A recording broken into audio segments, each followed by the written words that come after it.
Hey, my fellow listeners. We know you guys love these creepy stories, yet most of you aren't subscribing. Please hit that sub button and join the family. Hit the bell icon so you never miss another video.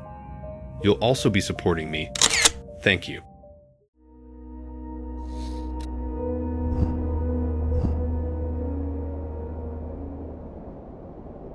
It all started because I needed the money, plain and simple. The ad said night shift crew member, flexible hours, and I figured how bad could it be, flipping chicken in the middle of the night in some sleepy Texas town. The interview was weirdly quick. The manager, a tired-looking man named Gary with a permanent grease stain on his collar, just nodded and said the job was mine if I could start that night. He didn't ask about my experience or anything, just slid a single sheet of paper across his desk. It was titled Procedures for the Witching Hour Shift.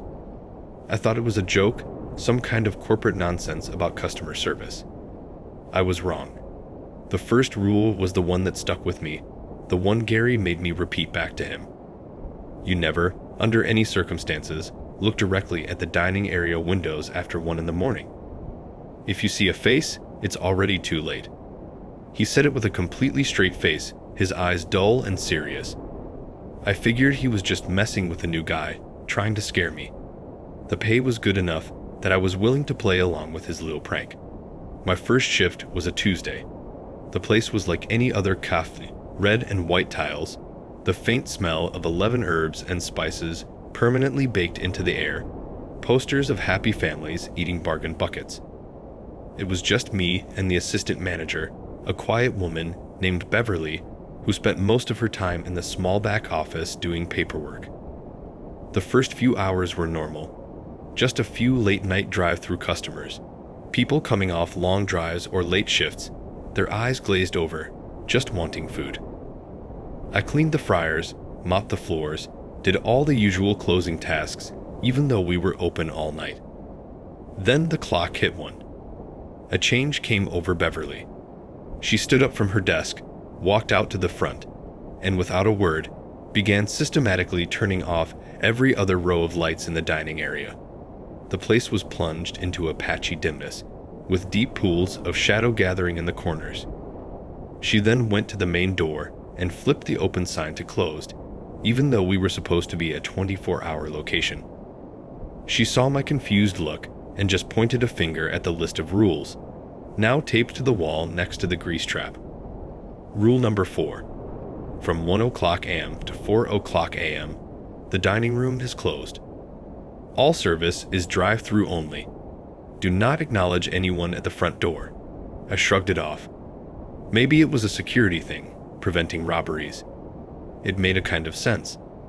But then the other rules started to come into play. Around 1:30, the drive-through bell dinged. I headed to the screen, but Beverly was already there, her hand over the microphone. She shook her head and pointed at Rule 7. If the vehicle at the drive-through has no headlights, do not acknowledge it. Wait, it will leave. I peered at the black and white monitor. A large, boxy car, maybe an old Cadillac, was idling at the menu board. Its headlights were indeed off, even though the parking lot was pitch black. I couldn't make out the driver, just a dark shape behind the wheel. We stood there in silence for a full 2 minutes, the car just sitting there, not moving. Then, without a sound, it rolled forward, past the window, and disappeared into the night. Beverly let out a breath I didn't realize she'd been holding. "Don't ever break that one," she said, her voice low. "They get real upset if you try to take their order." The next one was worse. An hour later, another car came through. This one had its headlights on, a normal-looking setting. A voice, thin and reedy, crackled over the speaker. It asked for a number 5, extra gravy. I went to key it in, but Beverly grabbed my wrist. Her grip was like iron. "Listen," she whispered. I listened. The voice was still talking, but it was wrong. It was just repeating the same thing. Number 5, extra gravy.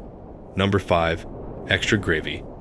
But the words were running together, like a record on the wrong speed, and underneath it was a wet, gurgling sound, like someone trying to talk with a mouth full of water. Rule 12, Beverly said, her face pale. If the customer on the drive-thru speaker repeats their order more than 3 times without pausing, or if you hear what sounds like drowning, cancel the order on the screen and say, "We are out of that item." Do not apologize. I did as I was told, my fingers trembling as I pressed the cancel button. I leaned into the mic and said, "We are out of that item."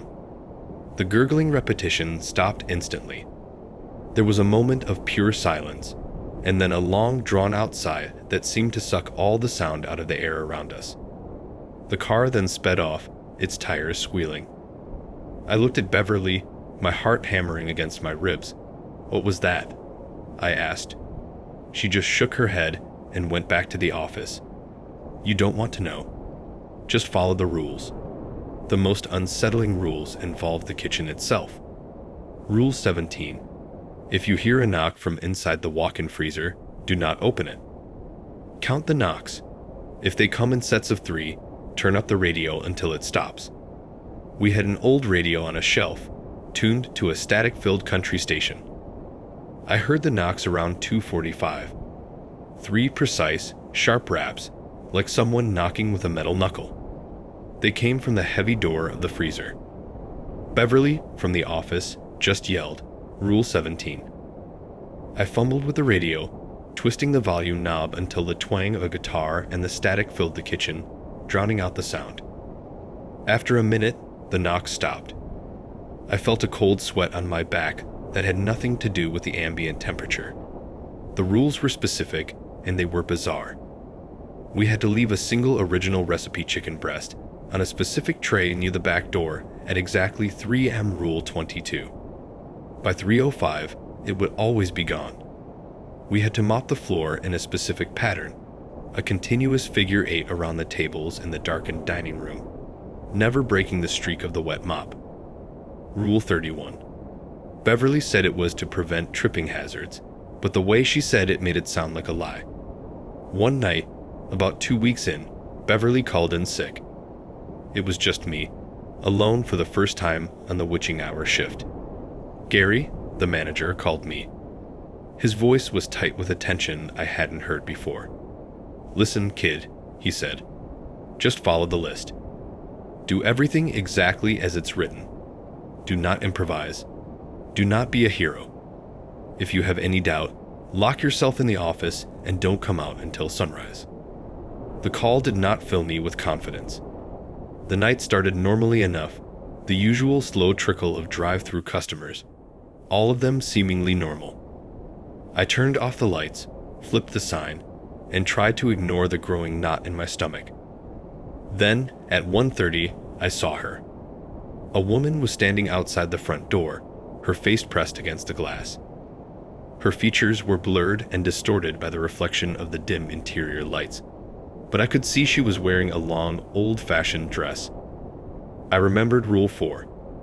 Do not acknowledge anyone at the front door. I turned my back and focused on wiping down the counter, my skin crawling. When I dared a glance a minute later, she was gone. I thought I'd done it. I thought I was safe. An hour later, the drive-through bell rang. I looked at the monitor and my blood went cold. It was the woman in the dress. She was just standing there, at the drive-through menu, not in a car. Just standing in the middle of the asphalt. Her long hair stringy and wet-looking, her head tilted at an unnatural angle. She was looking directly into the camera. I froze. This wasn't covered in the rules. There was no rule for a pedestrian at the drive-through. The speaker crackled to life. Not with a voice, but with a high-pitched, frantic scratching sound, like long fingernails being dragged across the microphone. Then it stopped. I stood there paralyzed. What was I supposed to do? Ignore her? She wasn't in a car without headlights. She wasn't repeating an order. She was just there. The scratching came again, more insistent this time. I saw her on the monitor, one pale hand rising up and pointing, not at the menu, but directly at the camera, at me. A cold dread settled deep in my bones. I stumbled back from the screen, my mind racing. The rules.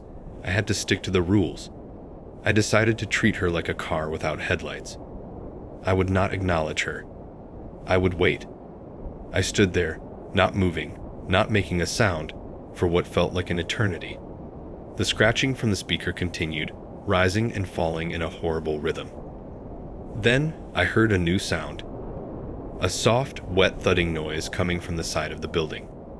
Thud, pause, thud, pause, thud. It was moving. It was circling the building. That thought about the chicken breast was a desperate, fleeting anchor in a storm of pure panic. A tiny piece of normalcy in a world that had just come completely unglued. It was supposed to be a simple, mindless task, placing one piece of original recipe on that specific metal tray by the back door at 3 a.m. on the dot. A ritual that felt silly until the moment it became the only thing that made any sense. But it was only 2:15. 45 minutes might as well have been a lifetime. The thudding outside was the sound of a heartbeat for a building that was now alive and malevolent.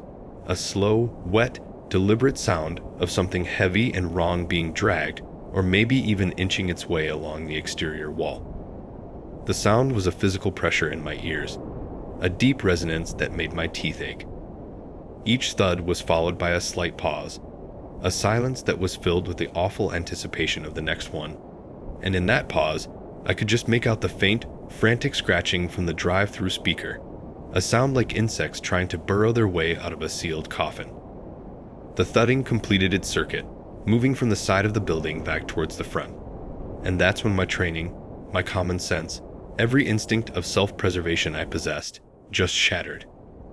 I broke the first and most important rule, the one Gary had made me repeat back to him with such grave intensity. My head turned, against my own will it seemed, my eyes dragging across the dim, patchy light of the dining room, past the overturned salt shaker I hadn't noticed before, past the lonely figure 8 pattern of my mop, now smeared and broken, and they locked onto the window, and I saw her face. She was there, pressed against the glass, not like someone looking in, but like someone trying to push their way through a viscous barrier. Her skin wasn't just pale. It was the color of something that had been submerged for a very long time, a waxy, bloodless white. Her eyes were the worst part, wide open, consuming her face, and they were utterly black, no white, no iris, just 2 pools of a darkness so complete they seemed to swallow the dim light from the dining room. She wasn't blinking. Her mouth was stretched into a perfect, silent O, a tunnel of black that matched her eyes. And from the corners of that open mouth, a thick, dark liquid, like old motor oil or congealing blood, seeped out in a slow, steady trickle, carving glistening paths down her cheeks and onto the glass, where it clung and dripped with a terrible, deliberate slowness. The phrase echoed in my mind, a final, damning verdict from a rulebook I had failed to follow. It's already too late. The silence that had held for that one terrible second of eye contact was utterly annihilated by a sudden, explosive bang on the front door. It wasn't a knock. It was the sound of a car wreck, a single massive impact that made the entire frame of the building jolt. The metal door, which I had always thought was flimsy, groaned and buckled inwards, the glass in its center webbing into 1,000 fractures but not yet shattering. Another impact followed, and another, a rhythmic, violent pounding that had no human quality to it. It was the sound of a battering ram or a tree being thrown against the door by a hurricane. At the same time, the scratching on the drive-through speaker erupted into a full-blown, metallic screech, a feedback loop of pure noise that felt like needles being driven into my eardrums. It was a sound of rage, of frustration, a sound that wanted in. And then, as if answering some dreadful cue, the banging from inside the walk-in freezer started up again, louder than I had ever heard it before. 3 sharp, percussive bangs, then a pause, then 3 more, a stark counter-rhythm to the demolition happening at the front door. The knocks weren't made by a human hand. They had the hard, hollow ring of metal on metal, the sound of a pipe being swung against the heavy steel door from the inside.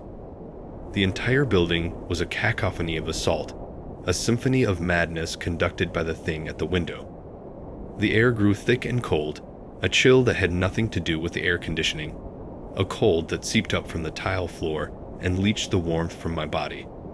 The smell of fried chicken, usually a comforting, greasy aroma, curdled into something else, something rancid and old, undercut with a coppery tang, like blood and the damp, earthy smell of freshly turned soil. I broke.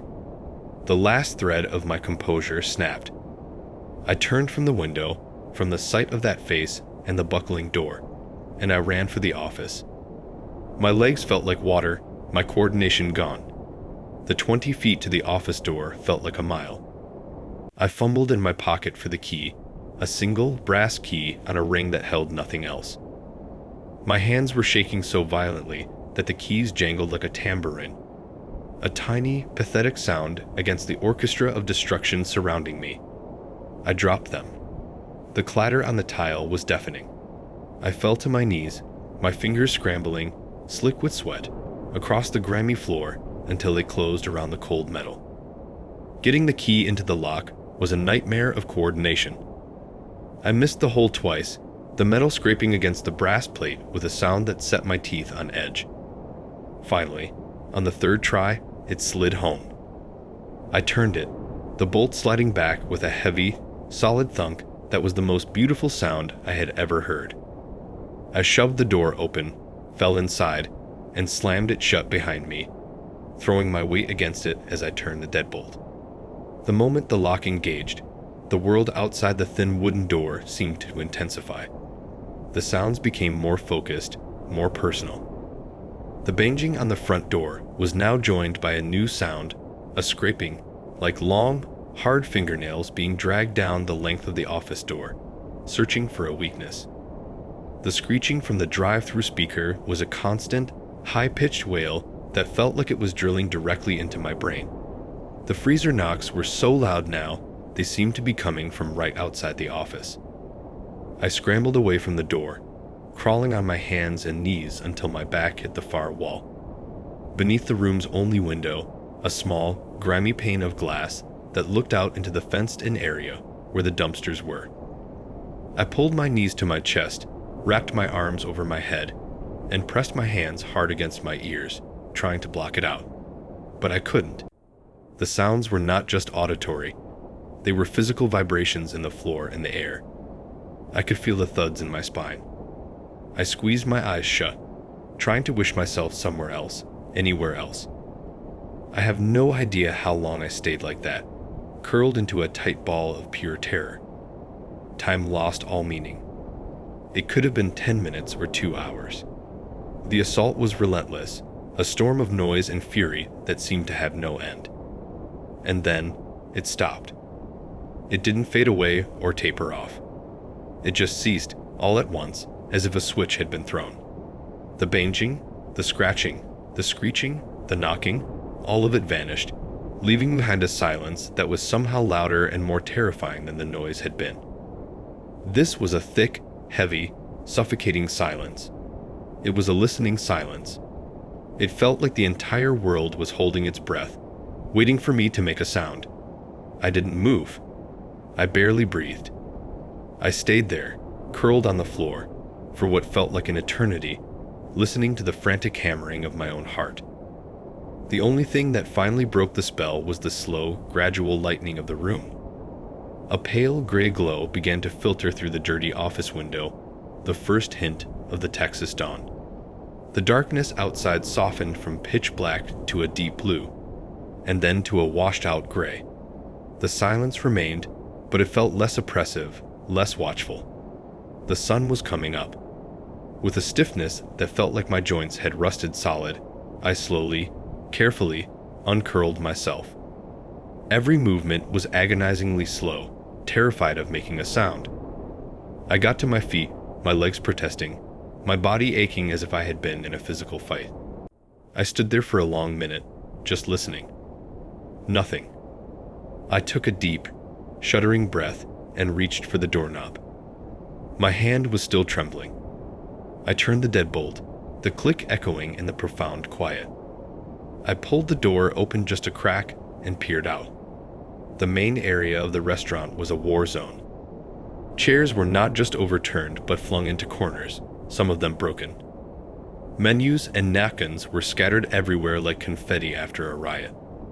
The front door was a wreck, the metal frame bent grotesquely inwards. The safety glass a spiderweb of cracks, but it was still in its frame, still locked from the inside. Long, dark, wet-looking streaks, the same color as the liquid that had seeped from the woman's mouth, marred the windows and smeared across the floor. The air still carried that faint, coppery, earthy smell. With a caution that felt absurd given the devastation, I stepped out. I checked the back door. It was still locked, the deadbolt firmly in place. I approached the walk-in freezer, my heart in my throat. The heavy steel door was shut, the handle secure. There were no sounds from within. Whatever had been knocking was gone. I was alone. The reality of that was almost as frightening as the assault itself. I found my phone, which had fallen out of my pocket during my flight to the office, and called Gary. He answered on the second ring, his voice gruff with sleep. I just said, "You need to come down here." He didn't ask why. He just said, 20 minutes. When he arrived, he didn't say a word at first. He just walked in, his eyes scanning the wreckage, taking in the buckled door, the smeared windows, the overturned furniture. He didn't look surprised. He didn't look angry.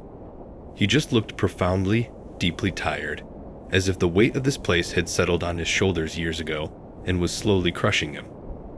He let out a long, slow sigh, a sound of resignation more than anything else. He turned to me, his eyes meeting mine. "You looked, didn't you?" It wasn't really a question. I just nodded, my throat too tight to form words. He gave a slow, grim nod in return. He didn't lecture me. He didn't yell. He just went to the janitor's closet, got a fresh mop and bucket, and started cleaning. I joined him, and we worked in a heavy, shared silence for the next hour, righting chairs, gathering trash, mopping up the strange, sticky residue from the floors and windows.